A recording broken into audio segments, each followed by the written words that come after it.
تبارک و تعالیٰ بھی دنیا کے اندر آزمائش کا بڑا زبردست سلسلہ چلاتا ہے۔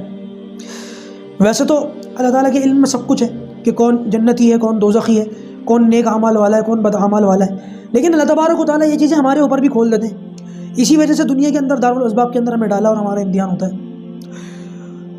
یہاں پر ایک زبردست شخصیت ہے جن کا ذکر ہونا چاہیے، حضرت مصعب بن عمیر۔ انشاءاللہ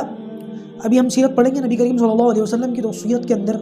ان کا واقعہ تفصیل سے آئے گا۔ میں مختصر طور پر بیان کر دوں کہ مصعب بن عمیر یہ بڑے زبردست صحابی ہیں، بڑے مالدار تھے مکے کے اندر اور بڑے جلیل القدر صحابہ میں سے۔ ایمان لانے سے پہلے کا واقعہ ان کا بہت زبردست، شاندار اور بہت یعنی کہ وی آئی پی کیٹیگری کی زندگی یہ گزارتے تھے۔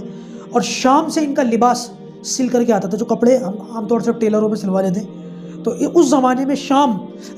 جو آج کا بیت المقدس وغیرہ بنتا ہے، وہاں سے ان کے کپڑے سل کر کے وہاں سے آتے تھے، اور اتنی خوشبوئیں یہ لگاتے تھے کہ جہاں سے یہ گزر جاتے تھے، گزرنے کے بعد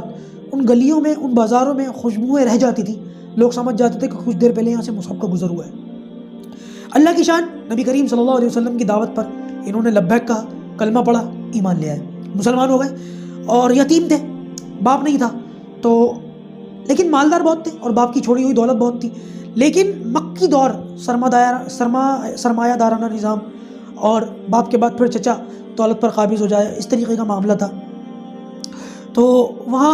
جو سارا معاملہ تھا نا، دولت کے اوپر ایک طریقے سے ساری ذمہ داری ان کے چچا کی تھی، وہ مشرک تھا اور بہت زبردست نبی کریم صلی اللہ علیہ وسلم کا دشمن تھا۔ مصعب بن عمیر جب ایمان لے آئے تو اس کے چچا کو پتہ چل گیا، ان کے مصعب بن عمیر کے ان کے چچا کو علم ہو گیا کہ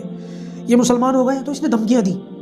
ہر طرح سے سمجھایا۔ بالآخر جب ناکام ہو گیا تو اس نے آخر میں یہ سوچا کہ کیوں نہ اس کو بے دخل کر دیا جائے، کہ اچھا اگر تم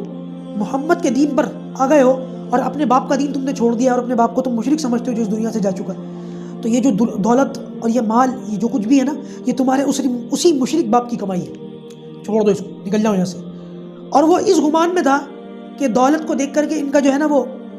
ایمان ڈگمگا جائے گا، حالانکہ نبی کریم صلی اللہ علیہ وسلم کے جانثار پروانے وہ کیسے اس دو کوڑی کی چیز کو پکڑ لیتے اور دنیا کی دولت کو اپنے اوپر حاوی ہونے دیتے۔ بس اتنی بات سنی تھی، سن کر اٹھ کر چل پڑے۔ تو یہ شخص اس کو جو ہے نا، ان کے چچا کو اس طرح کی توقع نہیں تھی، وہ یہ سوچ رہا تھا کہ یہ سوچیں گے، کشمکش میں مبتلا ہو جائیں گے، دولت کی وجہ سے محمد کو، ان کے دین کو، ان کے ایمان کو صلی اللہ علیہ وسلم چھوڑ بیٹھیں گے، لیکن انہوں نے ایک لمحہ بھی نہیں سوچا، اٹھ کر چلنے لگے۔ اور یہ بات اس کو بالکل گوارا نہیں ہوئی، فوراً غصے میں آیا، آپ سے باہر ہو گیا، غصے سے پاگل ہو گیا، کہنے لگا یہ جو لباس تم نے پہن رکھا ہے نا، یہ لباس بھی اتارو، یہ کپڑا بھی تمہارے باپ کا ہے، اسی کی کمائی ہے۔ بہرحال عالم یہ علماء نے لکھا کہ باقاعدہ سارے کپڑے جسم سے اتار دیے گئے اور بالکل مادرزاد برہنہ، یعنی کہ جسم کے اوپر کوئی اور کپڑا نہیں تھا، جیسے بچہ پیدا ہوتا ہے دنیا کے اندر جس کو مادرزاد برہنہ کہتے ہیں، بالکل ننگا چم، وہ حالت ان کی ہو گئی۔ صرف ایمان لانے کی وجہ سے یہ آزمائش ہوئی، اپنے گھر سے چل پڑے، نبی کریم صلی اللہ علیہ وسلم کی خدمت میں حاضر ہوئے، اور پروردگار نے پھر وہ مقام عطا فرمایا کہ آپ صلی اللہ علیہ وسلم سے جب کوئی